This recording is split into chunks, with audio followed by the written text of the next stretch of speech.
everybody. Welcome to another episode of Politically Depressed. As always, I'm your host, Ayman Makadam. Today, I'm going to sit with someone who I've gotten to know very well over the last few months. Their name is Israa el-fattah, and they're one of the longest-running participants of the Palestine Watch Party. For those that don't know, a few months ago, I started an online watch party called the Palestine Watch Party, wherein we sit every Sunday to watch a film, usually by a Palestinian filmmaker, always about Palestine, and then hold space for a discussion afterwards. Over the last few months, it's blossomed into a really special and important, nourishing community for me. A space where every week we sit and meet and grieve and learn and unlearn together. I wanted to do this episode and include Israa to talk about the Palestine Watch Party from sort of both ends. From me as the person who made it and created it and my expectations, and from them as a participant and someone who has brought a lot into the group, into the space. And I wanted to make this episode as a kind of form of advertisement for those that are listening. If you'd be interested in joining, I'll leave the link in the show notes so you can sign up. And I wanted it to be as thorough so you know what you're getting into.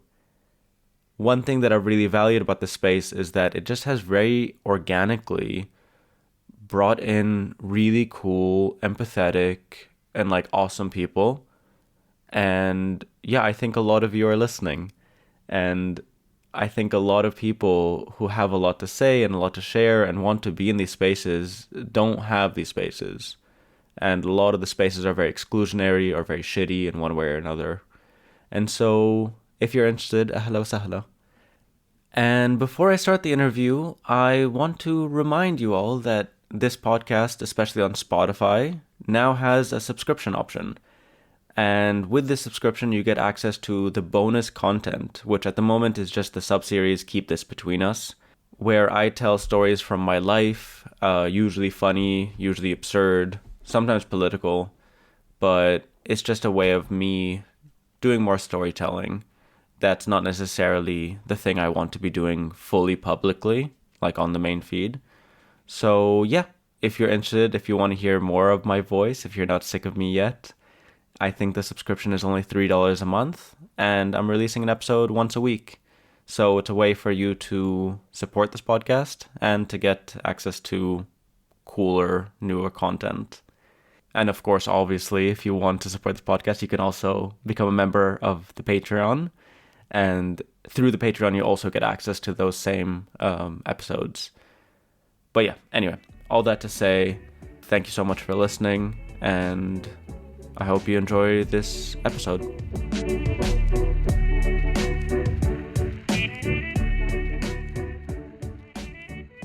Hi, I'm Israa. I use they, them pronouns. I am an activist scholar who is very interested and committed to the ways in which we resist systems of oppression and domination through how we hold space with each other and through how relationships reflect the world that we want to create. That's a lovely introduction. I guess I'll start with the first question I've asked everybody who's come onto the podcast, which is, how are you? Well, I think I could only answer that in this moment because it is, yeah. I mean, in this moment, I'm feeling good. I'm excited to be here. I'm excited about some of the work I'm working on, some of the projects I'm working on, and I'm holding a lot of grief. We are living in some really fucked up times, Yep. and that's always there. So, yeah, excited and sad. Yeah, it's hard to hold both emotions at once. Yeah. But I'm excited to be here with you as well. So, for those that don't know, I mean, the title is going to be pretty suggestive, but essentially, yeah, I wanted to sit and talk with you as not just as Israa, but also as I think one of the longest running kind of participants in the Palestine Watch Party. For those listening, I've talked about this before, but every Sunday for the last 3 or 4 months, I've been doing online watch parties where we watch a film and then we hold a discussion. And over the last few months, it has kind of burgeoned into a kind of community. There are some regulars, and there's a kind of consistent vibe, which I'm really happy about. And it is exactly the safe space that I kind of hoped it would become. It was also a space to hold grief, as well as a space to like learn and unlearn. So yeah. So I wanted to sit and kind of have this space just to like talk a bit about this thing that we've both been participating in for the last few months every Sunday. Mm-hmm. Mm-hmm. As a way of examining it and sort of like picking it apart because there's a lot of discussions that happen in the watch party, but then it would be nice to talk about the watch party as a thing, as a Yeah. space that we've been holding. Yeah. And as like an open ad for anybody listening who would be interested in joining this, because I think a lot of my listeners would, appreciate, would enjoy to participate and hold that kind of space. So yeah, so first of all, I don't know, just as a very broad question, how did you come to the watch party, and how's your experience been of it? Yeah. So a few months back, I had made a really concentrated effort to try to find specifically Arab leftist spaces and ideally like queer spaces. And the first thing I stumbled upon was the Fire of These Times podcast. And they had advertised the watch party. And so and on top of that, I was also kind of looking, I mean, it was shortly after October 7th that these started happening. Like if I recall, it's like a month or so in. And so I was looking for ways to like as an academic, as a scholar, as also someone who's actively engaging in mutual aid work and activist work with Palestine right now to like continue studying and like learning and developing my knowledge. And I didn't want to do it alone. Like I really didn't want to do it alone. I was like, I'm like I was in transitions in life. I was feeling really alone already, and I didn't want to do it alone. And so when I saw this, it was just like a fuck yes. Yeah, and like it has become a ritual in my week, where it's something that like I plan for and I plan around, um, for multiple reasons. Like you have mentioned, like you're in Vienna, you don't have as much people around you. I'm in Pittsburgh, I'm new to the area. I don't have many people around me. I live in a very white Zionist neighborhood. There are flags fucking around me, and I live already on the internet because of the organizing I'm doing, but in a way that was like really like anxiety inducing and making me feel more and more alone. And so this space became like this anchor of like, no, there are people that you could just be with and like talk about this stuff and learn with and be in community with and hold the grief together, which was something really missing. Yeah, Yeah. yeah. No, I mean, I hear you on that. I mean, Vienna is a very white city, but the neighborhood I specifically live in is quite Zionisty, bougie and white and whatever. Mm-hmm. And in general, the space in Vienna to discuss these things, to hold space is very limited. Yeah. It's nowhere near as bad as Germany, but it is still suffocating. Yeah. And yeah, same. I'm new here, so like it was a very immediate thing where it's like, oh, okay, I can make some community online. But also because I had had experience doing online watch parties specifically, Mm, but mm. my last experience was around this 15-part Al Jazeera documentary on the Lebanese Civil War. Oh wow. Yeah. And it was 15 weeks. And most of the people were Lebanese or Lebanese adjacent or have some attachment to Lebanon. And it was great. It was lovely. It was a really great thing to like kind of come around, but it became more than just that. It became Yeah. more than just the thing we were watching. And parts of it, I remember like 2 weeks ago, no one showed up and it was just me, you, and one other person.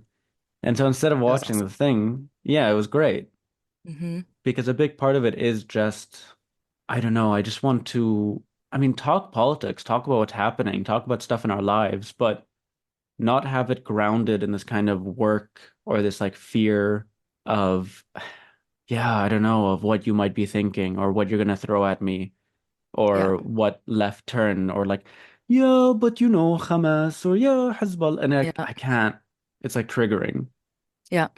So for me, it's been really great creating the space, like creating the space that I want. Yeah. Yeah. Online is a bit of a compromise, but also has been great because I've been Yeah. able to connect with, yeah, That's true. you in Pittsburgh, Yeah. people from all over. And the thing is that I love about it actually is because it's people who, I don't know, we tend to have very like simple ideas when I think of London. But a lot of the people who've been joining in from London are just very cool. Like, I don't know, just Yeah, like, I love I don't know them. how to, Yeah, they're yeah, badasses. Yeah, they're great. I really appreciate the perspectives that they're bringing in, and like, yeah, it's a different perspective of being inside the Imperial Core. Yeah, I like what like I've been thinking about like the intentionality of this space a lot. And like there is an intentionality that you have set. And one of the reasons like the posters, right? When I first saw the posters, your name actually caught my attention. And I instantly recognized it's an Arabic name. And so that was immediately like, okay, yes, you know?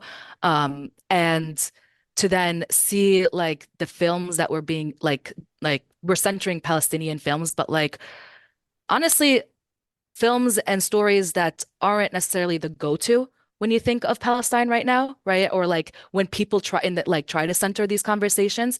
And so like there was these like little almost hints for me that kind of been like, okay, this is a space that I could like show up the way I want to show up possibly, you know?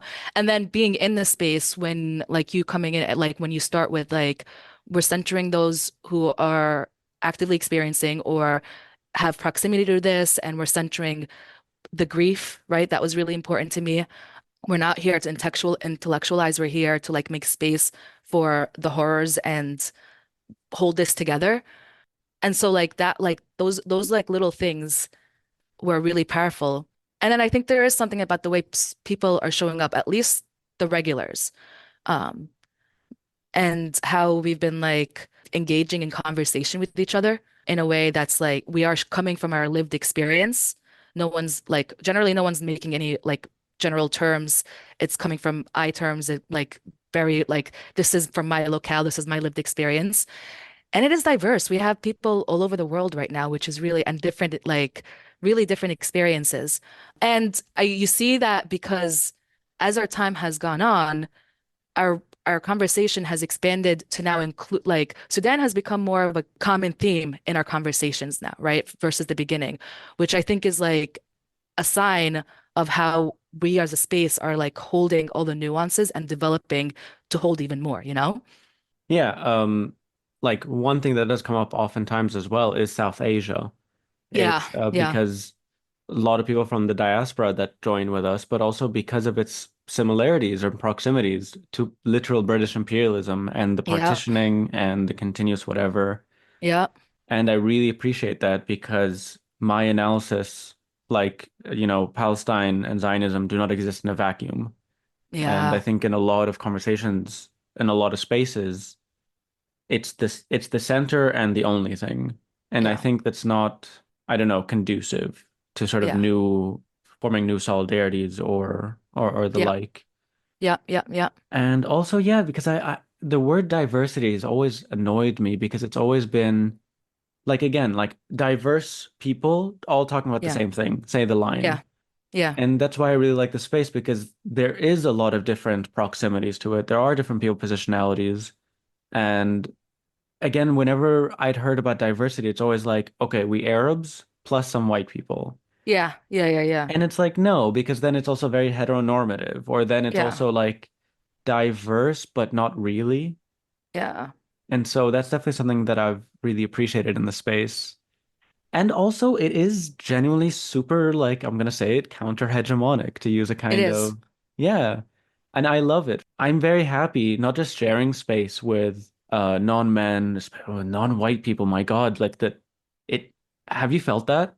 Have you felt the Yeah, difference in the space where it's like no one's here absolutely. policing my emotions, no one's Yeah, here coming and being like, well, let me tell you about what's actually happening in Palestine. yeah, There's just such a and the conversations that happen because of that, the space yeah, affords it. I love it. yeah. No, it's true. It's like I mean, it's not diversity. That's the thing. Diversity is the neoliberal, like, bullshit term, right? Like, it is a nuanced complexity of life. Like, I imagine of like, you know, those like areas of biodiversity, like like between the swamp and the freshwater where things get like really, or the marshes where things get really fully alive and it's murky and you don't really like, but it's beautiful. That's kind of like, I feel like what's happening, right? Like, we're kind of showing up right now in this like, yeah, we don't know what's happening, but we are showing up for Palestine originally. There's something I think there's really powerful about the it's the opposite of an apolitical space. It is a super political space. Everything about this space, like its intentionality, why it exists, why it came to existence, right, is political. And so the people who are going to automatically show up are the ones who are at least more like practiced in politics and have and understand the way politics lives in our life. And and I think that's who you're is attracting right now and the ones who are showing up. And it's leading to some really, you're right, my understanding of, I can't stop thinking about the intersections of all the different things because it's so present right now in my life and because it's basically the space that's really holding it for me right now. I read about it, right? But in this space, it's a different type of practice where it's moving beyond the books, it's moving beyond especially living in a hegemonic space. So yeah, it's not diversity. I don't think it's diversity. And I think to call it that actually does it wrong. Especially someone who worked and got fired from the Division of Diversity, Equity, Inclusion, right? Because I didn't want to bridge the gap between Zionism and anti-Zionism and Palestinians. I wanted to only center Palestinians and anti-Zionists in my role as social media coordinator and communications coordinator, right? Mm. But so it's not diversity at Yeah. all. Okay. Yeah, that's no, I remember you talking about this actually, and it's really shitty story, but also Yeah, like really indicative of exactly because it's not this diversity of opinions. I've always found this really frustrating of like with so many different things, let's hear from climate scientists and climate change denialists, yeah, diversity. And it's like, no. And then because there's such a fetishization of the debate, yeah, let us yeah, hear the points because we yeah. don't actually, and I think it's become so clear, we don't live in a world of ideas. I think Hmm. ideas have a huge role to play and beliefs and ideologies and all these things, but like so much of politics is a lived experience, is a kind Yeah. of, but I am completely away from believing that, or at least it's not my job. And it's definitely something that I'm not going to spend time on, of like trying to convince or persuade or to see someone who was like, and be like, no, but don't you know, here are the facts, here or whatever. I don't actually think, I don't know, there's Hmm. a whole thing there because it does, that is a role. People do it. We've actually talked about this a lot on the Yeah. watch party Yeah. Yeah. because yeah, it hasn't been a space where it's like people who don't know join and like learn and they're like, oh, I had no, well, actually, sorry, that's an unfair assessment. People do learn. We learn. No, yeah, Yeah. we learn. It's we learn, but we're also coming in with our own experience. And honestly, for the most part, people there seems to be some kind of like basis that people are showing up at. Maybe I don't know. There is no Palestine 101 showing up Yeah. right now, you Yeah, know? yeah, yeah. No, definitely, because I think there's a lot of stuff that people can and already do of just like Wikipedia or talk Right. to people, talk Right. to your friends. Exactly. Yeah, But yeah, I yeah. very intentionally like I don't broadcast the Zoom link and like, hey, everybody come and join whoever, because I want to have a bit of protection of the space. Yeah. And the questionnaire that people have to fill out to get the Zoom link, it's a tiny one, Hmm. but in the description, I say I want this is a safe space and it is explicitly anti-Zionist. It is Yeah. anti-racist, it is anti-transphobic, it is anti-nationalist. Like, and so there already is that small barrier. And Yeah. so we Yeah. haven't really had anybody. I think very early on we had some people who were a bit Zionist adjacent, Mm. but they just stopped showing up. And I'm really happy about that because it's They not like filtered themselves out. yeah, Yeah. because I'm unabashed about no, we are here centering Palestinian pain. We are Yeah. here centering Palestinian voices. And one thing a lot of people don't know about me, I actually studied filmmaking. I have a degree in screenwriting. Nice. So when I do these watch parties, there is a bit of me as a filmmaker who's Mm. like, I'm intentionally picking certain films. I've studied this enough to know, or rather, because I only studied filmmaking and I was always really jealous of people that studied like film studies. And I was always much more interested in film studies as like cultural analysis. Most of the films I pick are made by not just Palestinian filmmakers, but a lot of them are often like female Yeah. documentarians and filmmakers. Yeah. And we talk about that aspect of it and how avoiding this kind of, I don't know, patriarchal gaze or this kind Right. of very like bash you over the head, feel bad. Yeah. Especially the main one that I'm thinking of is Children of Shatilo by May Mm-hmm. Mm-hmm. Masri, Mm-hmm. and how that dealt so much with narration and narrative and who gets to tell the story. Yeah. Yeah. And yeah, it's just a different experience. And I think a lot of people don't, you know what I mean? Like, don't think about this going into watching a film. It's just a film. Yeah. Um, Yeah. but you remember, I think we watched a film wherein every single person in the film was a guy. Oh yeah, And yeah, yeah. It was yeah, that documentary. Yeah. yeah, Yeah, the style is very different. Yeah. I mean, I think that's part of the intentionality of the space though, right? Like you're thinking about what films you're presenting, who's directing these films, whose stories they're telling, which automatically again sets this intentionality and tone in the space. And so like, I mean, that's the thing. Like if you're not willing to sit with it and then it at like you're gonna find your way out, right? Like if you're not willing to sit with the discomfort, if you're not like it's gonna be a real and we go on for like it's a 3 hour discussion every single time, right? Like we're on there, like it's not a small thing, right? So you have to be willing to and on a Sunday, dedicate your yeah, time to show up in a way, right? Like it's actually kind of if you think about these like little things automatically filter people who are like gonna like not and like show up in a way that's super intentional or want to fuck with the space a bit. yeah, And I think that in itself is, I mean, we need more spaces like this. Like this is, yeah, it is counter hegemonic. It's exilic spaces outside, like pushing outside, And I like that. And the fact that it's done virtually, like it's kind of cool because I think about it, I was like, oh, if I'm ever in Vienna or London or any of these places, I would totally hit any of y'all up and be like, yeah. yo, let's get together, Like, I have that experience actually with some like group chats that I'm a part of. And then like I've mm, been talking to some of these people for like a year, 2 years, and they're like, oh, I'm passing through Vienna and we meet up and it's this great that's 1 day awesome. experience. Yeah, it's lovely. And that's the thing, it is a kind of a community now. We've started the Signal group and we sort of share a bit, Yep. especially films. But one thing that I have been thinking about is, and I think a lot about this, not just with this watch party, Yeah. but as someone who like thinks a lot like anarchist adjacent ideas and in terms of organizing and like pods and whatever, is what Hmm. does it look like when it starts expanding? And I'm constantly Yeah. worried about that. Like I'm here doing this episode Yeah. wanting more people to join, but very aware that, we are like a Yeah. core 8 people or something. Hmm. And we do try to hold space after every viewing, we go around and do first impressions. But Yeah. what happens if it's 15 people and then the first impressions, khalas, it just ends, or then someone joins who has a very different energy? Yeah. I, as a moderator, really have to think a lot about this. And I remember there Yeah. was one example from my last watch party 2 years ago where this guy joined, very cis guy, very hetero, kind of here to like kind of own the space and to say the thing and to shut people down or to be like, to immediately address what someone's saying and be like, no, that's not correct. This is the history of Mm. Lebanon. Mm. And I found it very difficult to shut him down. I would argue back.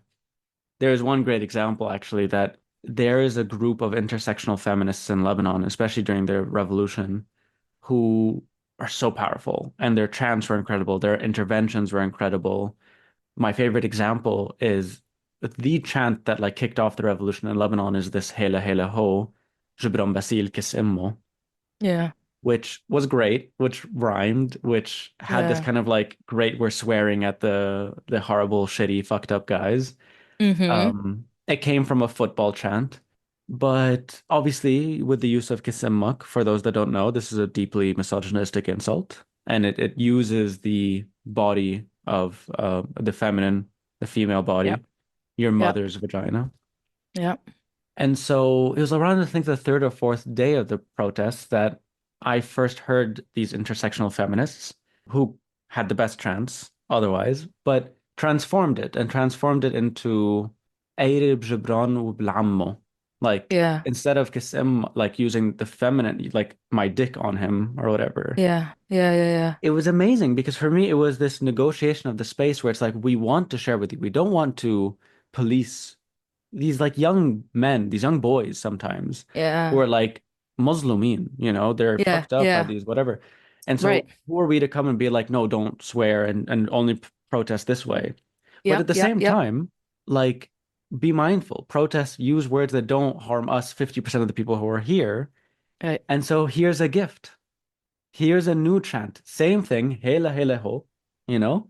But Mm-hmm. now, and we made it a bit better because it's not just Shukran Basil, it's his ammo as well. It's his uncle who was Yeah. the president at the time. Yeah, yeah, Anyway, yeah. that to me was genius. That to me was fantastic, was so interesting, was such an interesting negotiation of the space, such a like feminist intervention. Mm-hmm. And to this guy, I remember, and this is like the fourth, fifth meeting, we had all gotten to terms with each other, or like gotten to know each other, and we talked about these protesters, these activists. And so in the fourth, fifth, whatever, he joins and he starts saying something about like, oh, like these stupid people, like these middle class, whatever, coming and saying this or that. And so I did tell him, I was like, we actually stand those girls, you know what I mean? Like, this is not the space to be shitting on them because we love them. Yeah. And what ended up happening is that then afterwards, I sent him a long message. He responded with a kind of not really addressing anything I was saying, and he just never showed up again. Yeah. Yeah. That was a long-winded way of saying there's certain considerations of how to keep a safe space open, but also closed. Right. And I've been thinking a lot about this. Yeah. Yeah. I think that's like a legit. There are spaces where we like we're all on different levels, right? Like we're all in different places. We all have different experiences. And when we talk about like movement work and resistance and the counter hegemony, like we're all showing up with different experiences.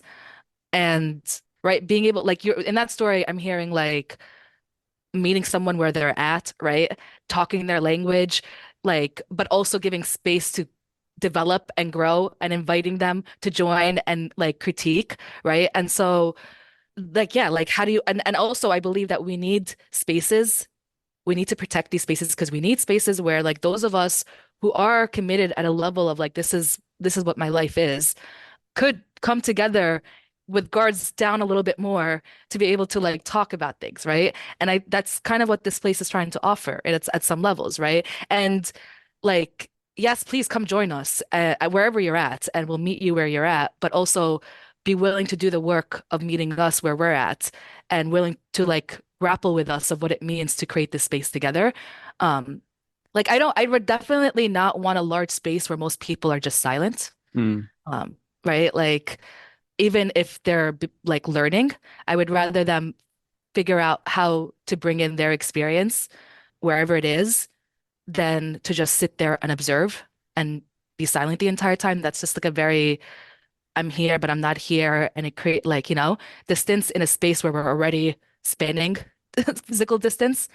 And I also, yeah, don't want someone who's coming in who's going to just take up the entire space and assume things about the space or assume that we don't know, especially if they're like new to the space and like start making us some. So like that's really important. And also like, yeah, how do you like watch that and correct that? But like, I don't know. Do we have to like come up with a code of conduct? Do we have to come to agree? I don't know, right? Like this is where like these conversations come in where it's like, how does the structure of the space actually enable us to do the work that we want to do? And I think right now we're in a space where together we're figuring it out and we seem to be aligned politically enough that like we're growing together and we're figuring out the space together.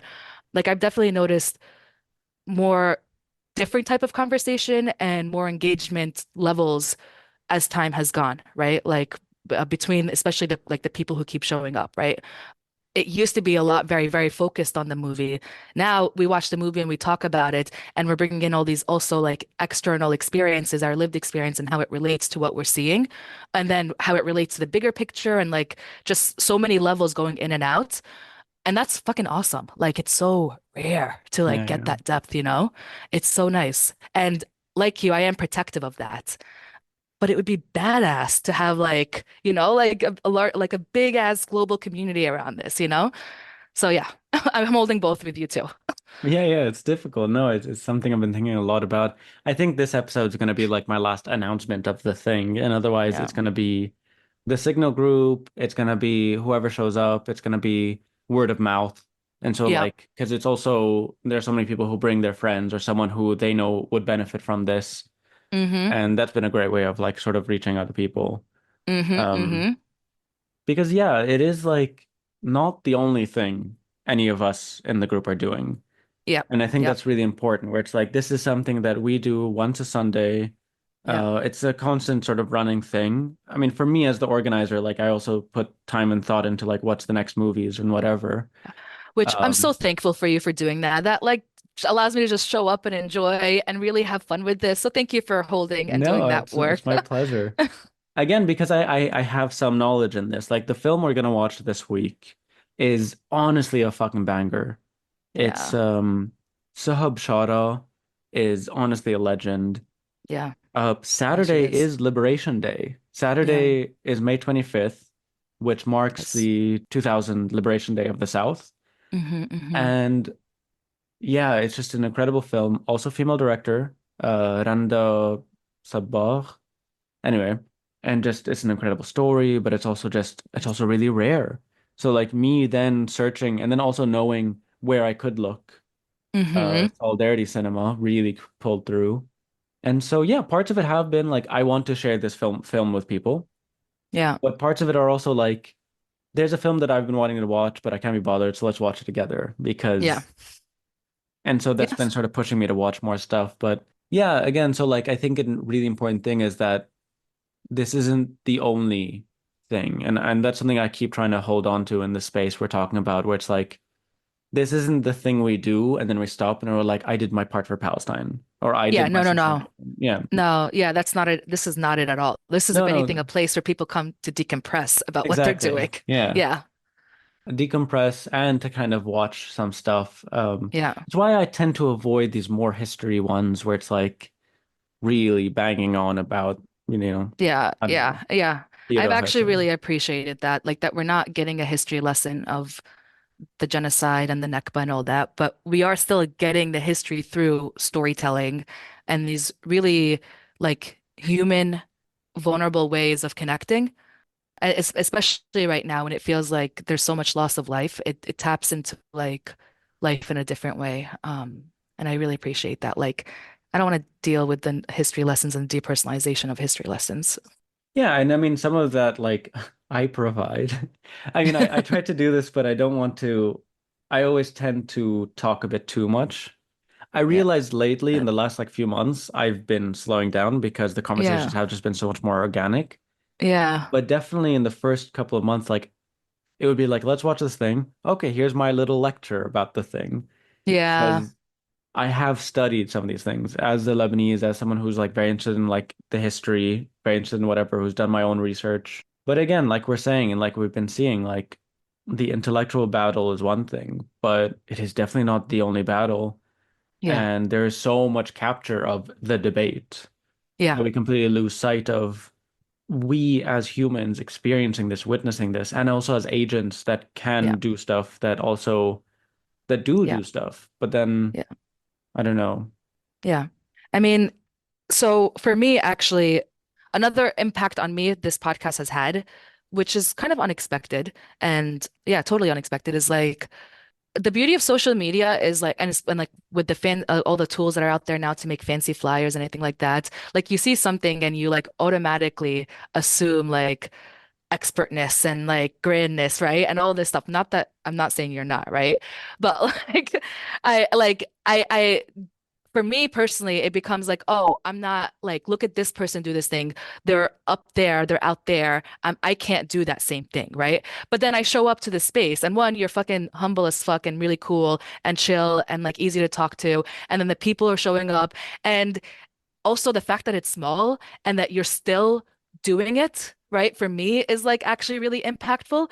And like you like continue to show up and you're still committed to this thing. And so it gets me stopping and be like, well, what's the actual barriers then, other than me telling myself I'm not good enough, I'm not this, right? And so like, and then because I'm also this like with like Bisan, we've watched multiple things from Bisan at this point, right? I think that's like that one, they're talented as a storyteller, like incredibly talented as a person. But watching her like in her situation, to just telling her story, doing what she can, just sharing with what she has, right? Like doing whatever it is that is right. Like that's core different, like step one of resistance, just show up and do what you can. Yeah. Like, and so yeah, and so it's been that's one of the lessons that I've gotten out of this place actually is like just fucking try it. Even if nobody shows up, try again. Just keep trying. See who shows up, you know? Yeah, yeah, that's exactly it. I mean, the poster, I should show you after this the first poster I made. Yeah. It's horrendous, but what I did is because I'm part of the Fire These Times, and so it's like we help each other with stuff. I sent it to Joey, and Yeah. he's just better at these graphics. So I sent him the template. I was like, just make this look better. Yeah. Boof, beautiful. Yeah. Yeah. But it's the same thing with my podcast. Like I've never done a podcast before. Yeah. Um, Saying with the watch party, this is my second time, but even the first time, it was like, I don't know. It's not, I'm bringing no expertise into this. I'm bringing no, not expertise, but no pretension or whatever. Yeah. Yeah. You're not coming powered down. You're not like this is like Yeah. like yeah. Yeah. Yeah, because ultimately I have no idea what the fuck to do. Like, it's not Yeah. like I have figured it out and now I'm here sharing it with people. It's like, Yeah. no, that's also a huge lesson that I've had to learn as an adult, which is like, nobody knows. One of my favorite like book titles, Yanis Yeah. Varoufakis, very problematic person Yeah. lately, my God. But anyway, has a book title about like the adults in the room. Mm. And his whole thing about going into the EU, into the council, and being like, there are no adults in the room. Like the analogy of as a kid, if your parent is being unfair, you still have that feeling that, okay, they're being unfair, but they must know. They Yeah. must have Yeah. some logic or whatever. But no, Yeah. Yeah. No, they don't. ecologically, economically, politically, they don't. And that's like not just like the leaders of the world, but also anybody who Yeah. works and whatever. No one knows what the fuck they're doing. Yeah. And especially when we start getting a bit political. Yeah. And so, yeah, that's been my branch. And it's also kind of for me a queering of the discourse Yeah. or Yeah. whatever. Yeah. Yeah. Yeah. And especially Absolutely. as I'm not just a cis man, but I was a Yeah. debate me bro. There Yeah. was a period of my life I was drifting to the alt-right. I was Oh very no. online. Yeah, Oh no. manosphere. Good Yeah. job. We got you back. Yeah. Good job. Yeah, yeah. It was a long journey, but anyway, a big Yeah. part of the kind of then is like we're not here to win each other in the debate Yeah. of like I know more than you and you're wrong. I think there is still a place for that. And this connects to what we were Right. saying earlier. Yeah. Yeah. Like it's Yeah. not who knows, Zionist, anti-Zionist, let's just sit there and like no, no, no. There are some structures to Yes. it. Like there are Yeah. certain things that I unabashedly no, fuck that. I will argue and whatever. Yep. But then especially with like a lot of the people that join our watch parties, like to me, this is bell hooks. Bell hooks taught me this so much because Mm. I remember knowing so much about bell hooks, hearing about Yeah. her name and everything, and then watching her, listening to her, reading her, and coming from Noam Chomsky, Mm. where it Very is very different. fact-based, very, very Yeah. different, where Very different. but very different structurally. Because it's Yes. like here is the most intellectual man in the world, Yeah. whatever. And so Yeah. you read and you're like, yes, this is intellectualizing. This is Yes. genius. He knows his facts, he knows the history, he's citing his Right. sources. And then you go to Bell Hooks and she's not saying, well, in 1852 this happened, in 1896 and 1970. She's sitting there and she's like it's a bit spiritual, it's a bit philosophical, Yeah. it's a bit whatever, but Yeah. it's so much more fucking grounded in an actual reality that is Hmm. emancipatory, is imaginative, is I don't know, just like counter-hegemonic. I don't know. Yeah. Yeah. Yeah. I've definitely gone, I was raised Muslim. I grew up Muslim. And then I've gone through the agnostic atheist, and then I'm back in like this trying to explore my spirituality and my Muslimhood outside the power structures, right? And this is part of the reason why I looked for Arab spaces, right? Because I wanted to be immersed with people who like at least proximity to their religion, proximity to the culture. Like, let me weed out like what is culture, what is power dynamics, and what is like, and like I'm starting to land more and more in this space of like, I think part of our challenges in like our liberation movements is that we have tried to separate like our spiritual from like what we think is like the utopia that we're trying to create. And like I mean, isn't that the first like we had to strip away the things that connect us to the earth, to the land, and in order to be able to be capitalist, and like, so why aren't we trying to reintegrate our spirituality, right? And I think that's also like why I like this space, because we do make space for the emotions here, right? Like I've cried, I've like had all the things, and it's not about trying to like explain it away. It's Mhm. just like, yeah, this fucking sucks. Like we're watching life being destroyed right now, and it sucks. Like there is no explaining this. There's no explaining Yeah, it away. right. Yeah. And that's something I've had to learn, and I'm still constantly learning. As someone who I did have a new atheist phase, but I also have never had a religion. I've never had a faith. Yeah. My family is Druze, Yeah. which is like the actual Druze experience for the most part is one of essentially atheism, or like there's or a religion. Like it just doesn't Yeah. really, there's not, we never pray, we don't go to a thing. It's only evident Yeah. in like kind of in funerals, but again, it's only the clergy. Anyway, Yep. so I Yep. never had a strong thing of religion to reject. But regardless, so from a very early age, I was very scared of death, Mm. and of dying. And so yeah, I never had a heaven to then Yeah. unlearn. I Yeah. just started with the nothingness, Right. the finality of it all.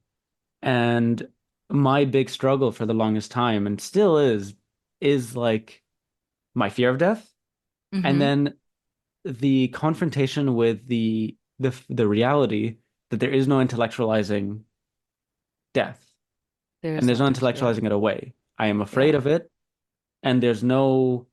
I remember when I was a kind of new atheist, sometimes I'd study some things of like, what is aging, what is time, no, Mm-hmm. there is a certain thing where it's like I don't want to die. And Yeah. I'm sad when I think about it. I don't want people around me to die. And it's like Yeah. the only Yeah. ways of finding, and again, in this certain moment, like if we do as much as we can do, there is still the grief of what is happening, of the life that is lost, the suffering, and the unnecessary, like the needless suffering. Mm-hmm. And so that's why another reason it's so important for me to like sit in those and create those spaces, Yeah. where we can be not detached from it, not like let's look away Yeah. and pretend like it's not happening, but like engage, but also engage with our minds and our hearts Yeah. fully. Yeah. I mean, that is counter hegemonic, right? Like we're trained to see ourselves as like how productive are we for the system? How productive, what are we producing? What are we doing? What are we gonna like, how valuable are we? Um, and we're also trained to like at some level, like it's not explicitly like this, but it is that like some lives are more valuable than others. And the cost of what we have is that some people will just get sacrificed. And right now, just, like there's a certain group that we're okay with. Um, and so it's okay to look away, and it's okay to ignore it, and it's okay, blah, blah, blah, because like that's just how it is. Um, and that's like the constant, like what I hear a lot around me, right? And it's like, well, God like gives us some and God gives us takes away and blah, blah, blah. And it's like, no, but that's not like God didn't do this. Yeah. We did this, right? Like, and it's really overwhelming to sit alone and to look at this and to see the images, right? And like that experience, like I don't my feed is now all like I've trained it at this point to just be Palestine, right? And so or things related to Palestine, and like um so it's just a lot of violence, a lot of like horrors, a lot of just horrible images. And I've started to notice that like I don't want to pick up social media anymore. And I'm trying to only use it for specific things. But also like when I do see these images, I'm noticing how like I'm quicker to turn away. Luckily, I've also been doing like a lot of somatic work. And so I'm able to bring in this stuff. And one of the lessons I've gotten out of that is that like you can't hold this stuff alone. Like you got to hold this and move this with people. And Hmm. so this space becomes an extension of that because even though like the images are not the same, they are the same. What we're seeing, the movies that we're seeing, the stories that we're seeing, it's like it's just an earlier version of what we're seeing now. And so, and a lot of times when we're watching this stuff, like we're watching what we're watching, and my mind is also replaying the modern stuff, you know? And so to be able to then be in a space with others and hold this and talk about it, um, yeah, it really does anchor me. And I think that's why it has become such like an important part of my week and an anchor of like this week is over. Let's think about like, this and time cut, Yeah. like it's everything is a mess right now. So like it really is it's helping me build structure. It helps me like have a space to come to and hold myself and hold what's happening. And like a time ticker Mm. of yeah, I can't believe it's been this long already. It's It's been like been three or like, 4 months, yeah. yeah, I can't believe it's been that long. No, definitely just for me as a practice, it has been good having something that happens once a week Yeah. because time is just moving for me in this weird, and I'm here and I'm Mm-hmm. alone. I'm not alone, but yeah, it's been a bit difficult, and so it's very good to have a sort of regular whatever. Yeah, have you ever watched a film and then with somebody and then like walked out of the cinema, like the theater, and you have 1,000 things you want to talk about, like, oh my God, there's this and that. And then the other person just has a La la complete la. different. I mean, I remember when I was in Yeah. London studying film with Yeah. filmmakers. Yeah. So, I mean, I was a screenwriter, they were all filmmakers. And so I Yeah. would leave and I'll be thinking of the story and the theme and the political whatever and this and Mm-hmm. that. And I really want to talk about it. And then the people I'm with are like, meh, or Yeah. like, oh, there was this something technical. Yep. The And lighting, this, yeah. the Yeah. something, and I always find it deeply frustrating. This is why I keep talking about like film studies as opposed to filmmaking, Yeah. Yeah. because Yeah. I'd watch films with film studies people, and they're much more trained or like experienced with like Yeah. talking about the cultural thing or the this and the filmmaker referring to that and whatever. Right. And that's why one thing I've really loved about the space where it's like the way the conversations go are always so in line with, again, with my heart. Yeah. It's rooted in life. And Yeah. like it's not we're not and like I have a very similar experience in academia, right? Like I'll be sitting in these discussions, talk like about some book or whatever it is, and it's all theory and it's all this, even if it's like not a theory book, right? It's a lived experience book. And to the point where it's like where are we living in the same world? Like where do we like what's happening right now? And that's not like I actually really like the fact that like in this space yeah, we talk about theory because it comes in, but like it's not explicitly like, let's talk about this theory. It's like how we like the dynamics of the situation, our lived experience, the power, what's going on, the repetition, our analysis of it, right? Which is theory, right? But like theory from below. And like I really appreciate that. And I think it's really valuable. And there is no pressure in it. It's a very Mm. chill space. It's just kind of exploring what's coming up and giving us time to sit with some really hard stuff that would be otherwise really difficult to do. And it is either way difficult, but like I know I have a place I could sit with this and come in and like I notice that like the more time goes by, the more I want to bring myself in, the more I want to share, and like and give to the space. Yeah, it's very powerful stuff. It is. No, I'm sorry. Thank you. I was kind of got lost in what you were saying. Yeah, I mean, it kind of corresponds with my not talking as much. Yeah, Like yeah, feeling other people's energies and feeling like it's so aligned with where I want to be and the space I want to be holding that I end up not sharing as much, but like not controlling the space. I mean, I yeah, never felt like I yeah, was controlling it, but there was definitely a thing at the beginning where it's like, I don't know where this is gonna go, so I'm really going to like push in this direction. yeah, I am sometimes a bit selfish with the space or like a bit, I don't know, I've made this space, I'm gonna say my bit. Uh but also yeah, I don't know, I do kind of It's funny you think that because I mean it doesn't land like that for me. oh thank okay, great.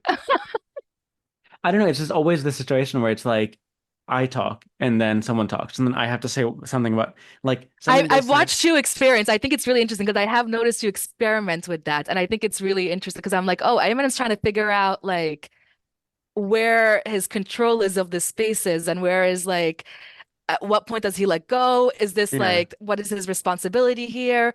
And I think it's really cool and interesting. And so I mean, this is the research for me, right? As I'm always Yeah, like yeah. noticing this stuff. And I'm like, and I have noticed that. And I've noticed that like, yeah, early on it felt like, oh, like, and you would catch yourself, you're like, this is not my podcast. I don't need to Yeah, like yeah. and it's been fun. It's been really interesting to kind of, and it's has shifted the space interestingly, right? And like, yeah, and so I am curious to see like as people come and go or as this place shifts, like what does it look like? And like what do you like, what does this turn into? Yeah, it's super interesting right now. It's just because there's sometimes when I notice, I mean, first of all, I used to have a lot of social anxiety. I no Mm, longer do. I think my nice. trauma, yeah, I think the traumas I've experienced have just like deleted the kind of Yeah, inhibition parts of it, yeah, but I'm still yeah, left with all the knowledge yeah.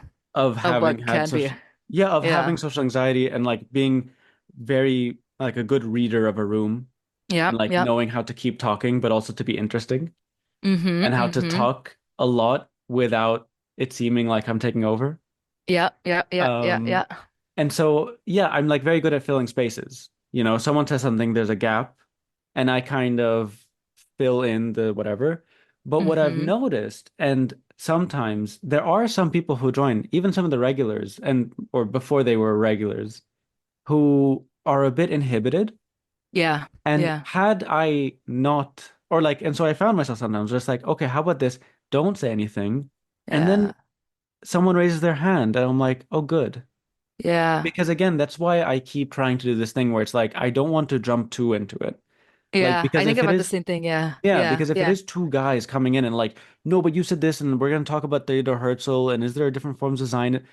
It's de facto going to silence people. yeah, yeah, Some yeah, people will yeah, yeah. not want to.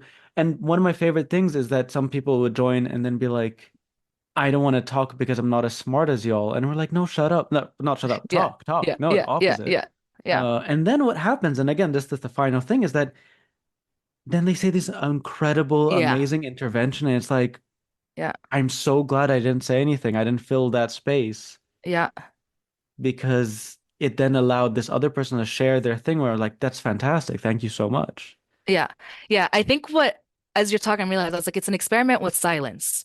When is silence rejuvenating and like just giving space for people to simmer and process and see what percolates? And when is it like silencing, right? Like, and it has been a really interesting experiment. You're right. Like, some people like I find myself like because I don't want to take up a lot of space, right? And I always like I want to say things and I want to jump in and do things. And so it's like always like waiting. I know for me as a participant, it's like how long should I wait before give someone else a chance to speak before like in case, and it's like and then that could just right. And so it's a very like that is just the space of like these like conversations where they are deep. So we need time to process and we need to move through like slowly through them. And silence could be incredibly useful for that. But then at one point, is it silencing or is it dead space or like not actually conducive to the space, you know? Yeah. Yeah. No, these are definitely considerations. And I've had to sort of like think on it a lot Yeah. as a cis male. Um, doing feminism where it's like I just remember once being in a space with like a lot of people, and there was just these two guys leading it. And at one point, I'm not going to give too many details about it, but at one point, one of the main guys turns to a friend of mine, Yeah. he's queer woman, and says, "What about you? What's your opinion?" And it was just the spotlight kind of just shifted on her, and she was so and we talked afterwards. She's a filmmaker or like film studies person, so like Yeah. had so much to share in that moment. But It's put on the I don't know, spot. it's also reminding me of this thing that happened once in Sudan where they they created a women's league and were like, okay, now all the women come forward to talk and no one showed up and they're like, but we tried. They didn't want Yeah. to show up. It's like there It's is so not, much more work. Exactly, because it's not yeah, just we are here to have the debate. This is man's hour, and then let's invite a woman. And it's like yeah. this. That's called marketing representation. It's not Oof, like legit. yeah. Or Yeah. again, diversity, where it's like we're still going Yeah, to talk about the same exactly. thing, but we're going to get a black woman to like come in Yeah. and talk about the thing we'd already set up. Yeah. And so for me, so much of it is an experiment in like queering the space, queering the discourse, queering the kind of, or it's like a feminist practice. Because again, it's the Mm-hmm. kind of thing of like, it took me a very long time, again, coming from new atheism and then like Noam Chomsky, wherein then working through a lot of like anti-racism and decolonialism and all these things, and like thinking, okay, well, we should be centering like feminine voices, but also queer voices and also like marginalized communities. And then it's like, okay, so what are they talking about?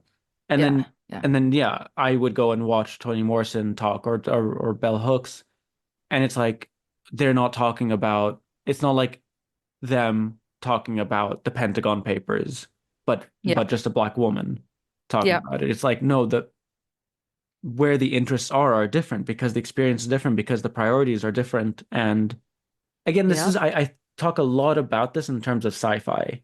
Yeah. Yeah. Yeah. I have very little time for white men sci-fi. Yeah. And I Very basic. it's very basic, but it's also so much projection and so much like it's not actually Yeah. interesting. It's so much like that already exists. You don't need to imagine it. It's just what you've Mm-hmm. been doing in the colonies for hundreds of years. That's true. Yeah. We talked about Yeah. this. But Yeah. then, and I know I bang on a lot about this one book, but Octavia Butler's Parable of the Sower Yeah. fucking killed me Yeah. because it's so grounded. Yeah. And it honestly is the most harrowing book I've ever read, but also the most Yeah. prescient Yeah. because I deeply believe in this thing that like marginalized communities smell the winds of shit. It hits them first. And so literally Absolutely. her in the 80s was writing about a fascist president, about wildfires, about, make America great again, literally in the 80s, Mm-hmm. and ecological collapse. And so it's like, I don't know, but also like in a community that's like falling apart and the kind of emergency bag that the character had to create. And Yeah. I don't know, it's so much more real, but Yeah. also so much more grounded in reality. This is why like 1984, interesting in terms of like ideas or whatever, but like the world's never going to be like that. No. No. Yeah. All it does is like feed it actually helps sustain like the system because it feeds this false like imagery of like this is how bad it could be when in reality like what we're living is the worst of it, right? Like Yeah. yeah. And so Or like everyone's like no, we're not there yet. We're not there yet. It's like no, hello, look around. so anyway, sorry, It's that true. was a bit of a monologue actually. No. Yeah, no, you're good. No, it's I mean what you're bringing in is like it's not representation. I mean, we haven't had to deal with that too much in this group, actually, like whiteness in this space, which is pretty awesome. Yeah. Like, fuck yeah. And yeah, and maybe like that's why the conversations go where they are and why like a group of strangers 3 months in could like develop like deep, vulnerable relationships with each other, right? And be able to share things. Um, because yeah, I do like I have such a curious question about like, well, what would happen if I think now it would be very different because now I think we have developed relationships and there's trust. And so like if whiteness shows up or when it does, because let's be honest, like we live in a white space, a white world and it dominates, like I think we could like handle it because like we're showing up the way we continue to show up, right? And so like best case scenario, it sees its way out. Worst case scenario, we have to explicitly like set a boundary and be like, see your way out, you know? Hmm. And that in itself is, I think, part of the experiment of creating these spaces, whether virtual or in real life, of like that are aligned with these values that we claim and like the world that we imagine, and experimenting with it and not getting caught up in the fear. I think like a lot of like if you get too caught up in like what if, then it's like you're creating a space based on fear, which is what we have. And so like if we could like build the relationships, build the trust, show up, experiment, be willing to get dirty with each other and like go from there. as long as we're centering life and centering the stuff that like within those values, right? Um, and this is a small like example, and I do really think like as like little slice of experiment in this, especially because we're like the focus is Palestine. So even more, it becomes like this like way of like one, who could come into the space, and two, like a lot of awakenings are happening around Palestine right now. So Hmm. um, who knows who could show up? Yeah. No, and getting dirty with each other. That's an interesting way of putting it because there's definitely I've had a lot of bad experiences with Arabs, with Arab Yeah, leftists or whatever. yeah, yeah. And especially with men, especially with people who just assume their full righteousness, that they have nothing to learn, Hmm. that they have nothing to stop and like listen. And again, this is coming from a lot of personal experience Hmm. of like realizing where it's like, oh, I'm in the wrong here. And Yeah, so yeah, therefore it's one of the hardest things to do, but I think it's one of the most important lessons I've ever learned of like genuinely stopping and listening yeah, and changing. yeah, And I do believe people's ability to change because yeah, our house is not in order, as they say. yeah, And there's a lot of stuff we need to do. yeah, And it's yeah, very difficult to be self-reflective in a moment so urgent as now. yeah, But I don't know, it just there is certain things where it's like I can't just keep hitting my head against the wall yeah, and expecting different results. And so I don't know. There's definitely, I mean, this is a tiny pod of it all. We're definitely seeing so many different manifestations across the world. Um, yeah. we were talking very early on about academia, and there's just so much about the student movements that are happening everywhere. So many places. Hmm. There's one that opened up in Bucharest, one in Tokyo, Nice, one nice. in Yeah, Humboldt. yeah, Um, yeah. The Humboldt and one's it's crazy. yeah, but it's like the kind of local manifestation that like people are being radicalized by this thing which has been simmering and building for decades. Hmm. Hmm. But then this like local manifestation of it, where it's like, wait, why is my university funding this? Why is my state doing this? But then also Right. like I'm out here protesting it. Why am I getting beaten up by my police? Like, what is the Yep. structure? But then Yep. also there is something so interesting about it being students, which is yeah, you're in a classroom and you're learning about this horrible thing that happened. You're learning Hmm. about post-colonial theory. You're learning about racism.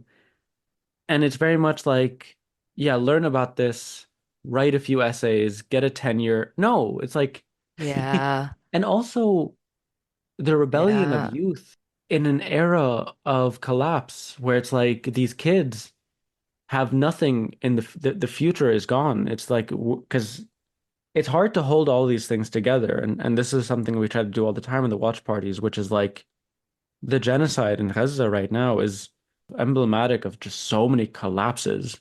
I mean, Yep. the Yep. International Criminal Court or the ICJ, one of the two, Yep.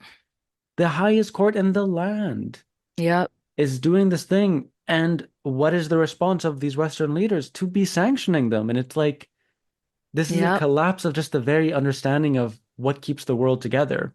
Yep.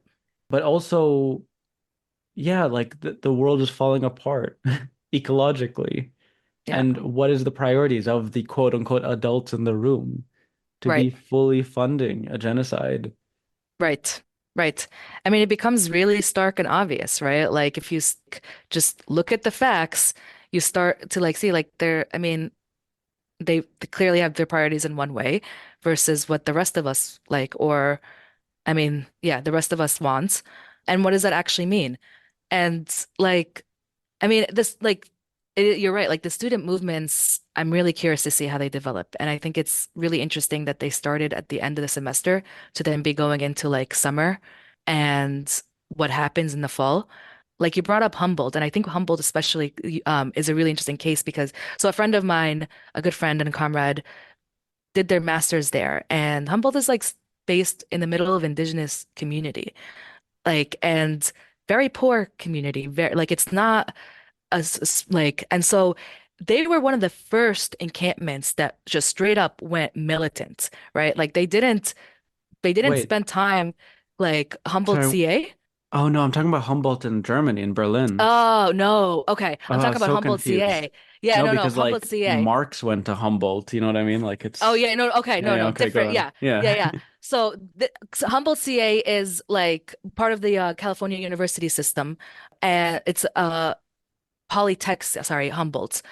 Yeah. And they're in indigenous land. They're near indigenous people. They do a lot of research like with and like within that community. And it's a very poor area.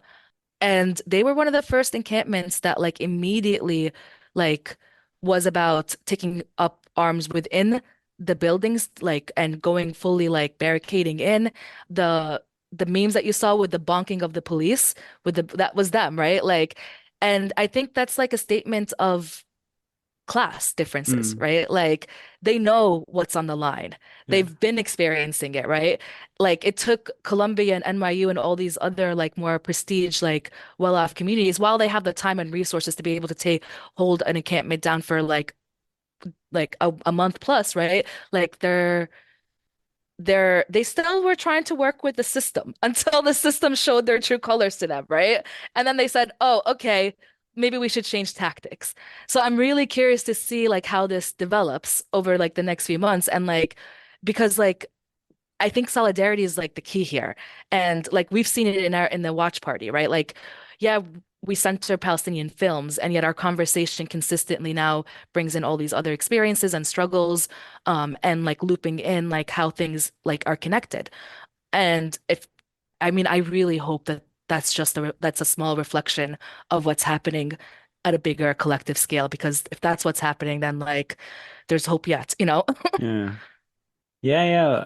And I mean, again, a lot of these people are very young, but also because the last few months have been so just unbelievable that Yeah. there's a lot of new people, which is Yeah. great.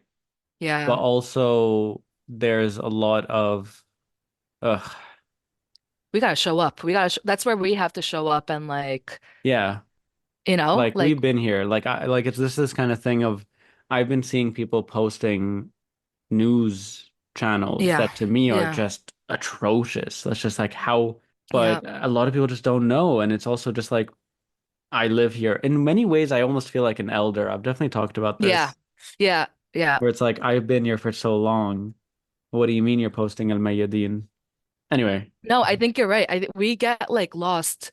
We're in our little like right parties, groups, like spaces that we are in, and we for like I'm always like, oh, I don't know enough. I don't know enough. And then when I went to the encampment, I had that feeling. I was like sitting around and I'm talking to like these students and I'm listening and I'm just like, wow, there's so much I could share right now. yeah. Right. And that was eye-opening for me because it was like, no, I have, even in my limited knowledge, I could still be sharing. And like that is worth it. And like we can't loot like building that knowledge in itself would be actually really great. Let's save some time and like connect the Mm, pieces, you know? yeah. That's something that I'm sort of gonna try to do a bit more, try to do with my Mm, podcast. My mother mm. listens to my podcast and she told me, she's like, why don't you do an episode where you just define your terms? And I'm like, that's really interesting actually, because Oh it's my tr God. what? I'm starting a TikTok page to literally do that. Yeah, yeah, yeah. No, but because Because also, yeah, yeah, it's like important. it's very important. Yeah. And it's also just, I mean, what is Zionism? Sure, but also what is neoliberalism? What is Right. liberalism? I grew Right. up at a time liberalism was a good word. I mean, Right. I grew up at a time, but but like moving towards, and so it feels like a pedantic thing when I say these liberals are gonna like kill us. Yeah. But yeah, No, there's just it's true. Like the co-option of our specifically liberation language has been like number one in like fascist rule book, right? And yeah, like to the point where it's completely like nobody like I don't trust anyone who throws out these terms now. I'm always like when I'm in conversation with people, I'm like, please define how you're using this. Like if you're gonna just throw out yeah. these terms around, like you need to define them because I think we're talking about two different things, or we need to at least be able to like know what we're both talking about, you know? And that is, and like, yeah, I think that's part of the battle right now. It's the intellectual battle, right? Like reclaiming these terms, redefining, and getting back to the roots of like what these are. Yeah, because I remember getting in a conversation with a white guy recently who told me that like only a small portion of Israelis are Zionist. Oh my God. And I'm like, I don't know what you mean. Like, Yeah. what does that mean? Yeah. And because I brought it up in terms of like, okay, it's really funny. He asked me how I'm doing. I said horrible. And he said, same, this weather is terrible.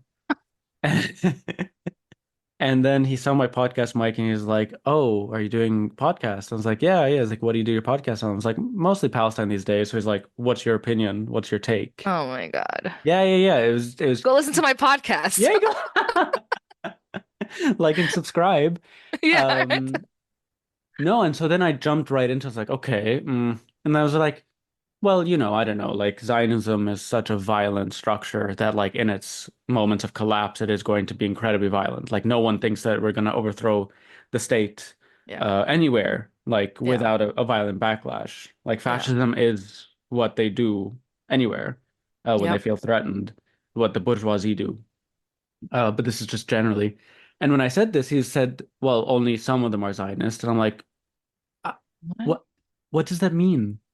Because like to me, when I said this, it was super obvious that like the state, like the Yeah. 100-year movement of Zionism, the creation of the state, this Jewish supremacy. And so for him to say only some people are, I was super confused. But I mean, yeah. at that point, I was It, just like, oh, let's change the subject. yeah. Yeah, don't walk it. That's like a trap. It's like I mean, I I'm shouldn't have. thinking about like Americans and how deeply intertwined their identity is with the state. And so to like, yeah, like to them it's like, oh well, that's just like a right or left. It's like Republican, like, right? And I'm just Hmm, like, but it's like, nah, dude, you are an individual whether this state exists or not. Like yeah. you are still a person, you know? But also states can do terrorism. I don't know how to like Right. this has been a huge thing as well. And this is also a thing of definitions where people are like terrorism is just a thing that militants or like deep Yeah. Islamophobia, war on terror. It's the only thing that Yeah. Muslim jihadis do. Yeah. Not a thing Yeah. that groups do, not a thing that armed groups do, not a thing that states do. Yeah. But again, yeah, and this ties so much of the conversation we just had together. It's like why and I remember we did watch, I think it was one of the first like great watch parties when we watched Edward Said. Oh yeah. I love Edward Said. Um, that was great. And I think one of the last questions he was asked was like, he wasn't asked, but he's like, why am I opposed to Zionism? Right? Mm. Like, as a Palestinian, that is obviously like the first and foremost, like as someone who was kicked out of his country and is not allowed to go back. But Yeah. also because the ideology, the structure of it, the violence and the kind of mentality of it, he's so opposed to as a humanist, right? Yep. And Yep. this is the thing that like why I think it necessitates some intersectionality all the way is like, why am I opposed to it? Again, obviously for me, they're bombing our country. They literally attacked a van full of school children just today. Yeah. Um, and Yeah. they're a plague on the region. But Yeah. also, I'm an anti-nationalist. I don't like saying Right. I'm an anarchist because I hate labels, but it's Yeah. not because these are like settlers. It's not because they are Jews. It is because the Right. thing they're doing, Exactly. I am so entirely opposed to, Exactly. regardless of who's doing it onto who. And that's why then bringing in these experiences from South Asia, Yeah. or a lot of the sort of like black experiences, of Yep. anti-blackness and whatever. Yep. Yep. Dispossession anywhere, oppression anywhere Yep. is oppression. And so yeah, so that's why I love this space. It's been great, and I look forward to continuing it. Mhm. You do know I might run out of Palestinian films like in the next We'll few figure it months. out. Maybe we move to Sudan. That'd be fun. Maybe what's this then? What I'm thinking is like retitling it a bit because now the Fire These Times is becoming from the periphery Oh to yeah. from the periphery That media network. yeah. I And mean, so yeah, you could that would be really just resistance, like and from periphery films, yeah. yeah, yeah, Continuing yeah. building the like solidarity tapestry. No, exactly. And it'd all be That'd be still cool. rooted in global South liberation, I love that. struggles, contexts, whatever. Okay, Strout, this is fantastic. Thank you so much for This joining has been us. awesome. Thank you. This has been great. Thank you so much. Is there anything you'd like to share No, as we wrap up? no, not that I could think of. Thank you so much, and I'll see you in the next watch party. This has been awesome. Thank you so much.